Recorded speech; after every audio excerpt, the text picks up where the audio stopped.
semuanya, perkenalkan kami dari kelompok 25. Kami akan menjelaskan tentang anatomi dan fisiologi muskuler. Tapi sebelumnya kami izin memperkenalkan diri, mulai dari saya Fitriani Munauli. Saya Ayu Simatupang. Saya Abel Lestaria. Saya Entelia Kristin Siburian. Dan saya Aritia Mauk. Kami akan menjelaskannya.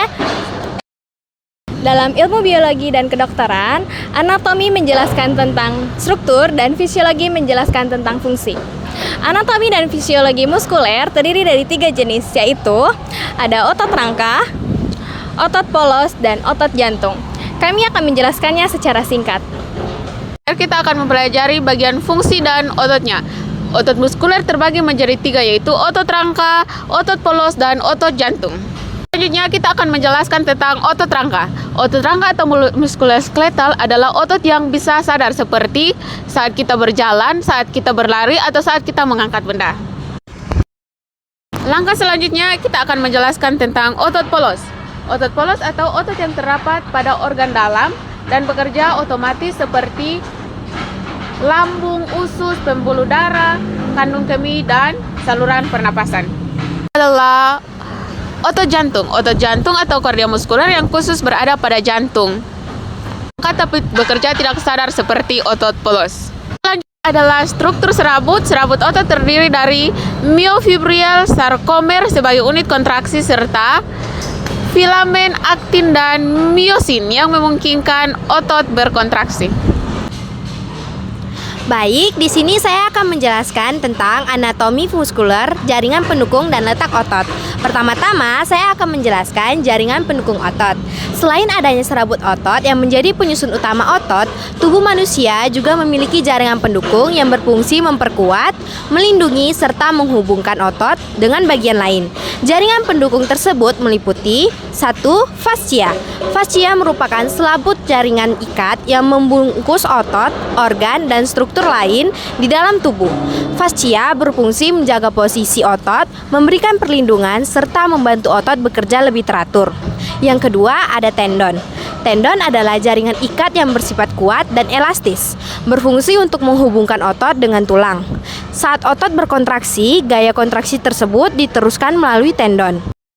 Yang ketiga ada aponeurosis. Aponeurosis merupakan lembaran jaringan ikat datar yang mirip dengan tendon, tetapi bentuknya lebih lebar dan pipi. Aponeurosis biasanya terdapat pada otot-otot yang membutuhkan area perekatan yang luas. Nah, di pembahasan yang kedua, saya akan membahas tentang kelompok otot rangka berdasarkan letaknya. Otot rangka tersebar di seluruh tubuh dan bekerja untuk menghasilkan pergerakan, menjaga postur, serta membantu fungsi vital tertentu. Secara umum, otot rangka dapat dikelompokkan berdasarkan letaknya sebagai berikut. Yang pertama, otot kepala dan otot leher yang berperan dalam pergerakan wajah, kepala, dan rahang serta leher, misalnya otot pengunyah. Yang kedua, ada otot dada dan perut yang berfungsi mendukung pernapasan, melindungi organ dalam, serta menjaga kestabilan tubuh. Contohnya, otot interkostal. Yang ketiga, ada otot punggung, membantu menjaga postur, menggerakkan tulang belakang, serta mendukung pergerakan bahu. Yang keempat, ada otot lengan yang berfungsi sebagai pergerakan sendi bahu, siku, dan pergelangan tangan. Yang kelima, ada otot tungkai, yaitu untuk menopang berat badan dan memungkinkan gerakan berjalan, berlari, maupun melompat.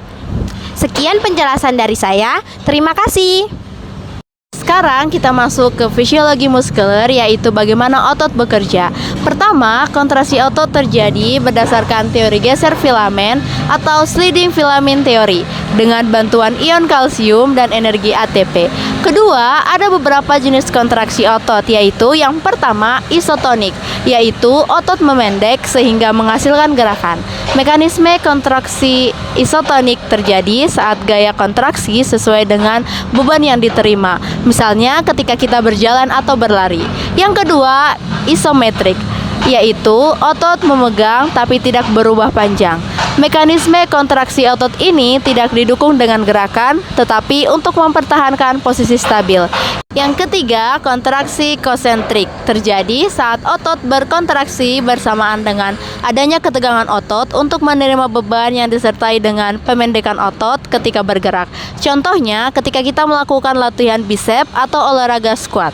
Yang terakhir, kontraksi eksentrik terjadi ketika otot menahan beban yang lebih berat dari kemampuan otot mengangkat beban, sehingga otot akan memanjang untuk menurunkan beban. Contohnya adalah ketika kita meletakkan benda berat atau menurunkan tubuh saat olahraga pull up. Kita akan membahas tentang fisiologi muskular. Tubuh manusia bisa bergerak karena adanya sistem otot. Fungsi utamanya yaitu 1. Menghasilkan gerakan, contohnya berjalan, berlari, atau menggerakkan tangan. Yang kedua, menjaga postur tubuh, misalnya saat kita duduk atau berdiri tegak. Yang ketiga, melindungi organ dalam. Otot menjadi bantalan pelindung agar organ tidak mudah cedera. Yang keempat, menghasilkan panas tubuh dari kontraksi otot sehingga suhu tubuh tetap stabil. Selain itu, sistem otot tidak bekerja sendirian. Otot bekerja sama dengan 1. Sistem saraf yang memberi perintah. Yang kedua, sistem rangka sebagai alat gerak pasif. Dan yang ketiga, sistem sirkulasi yang mengalirkan oksigen serta nutrisi agar otot bisa berfungsi.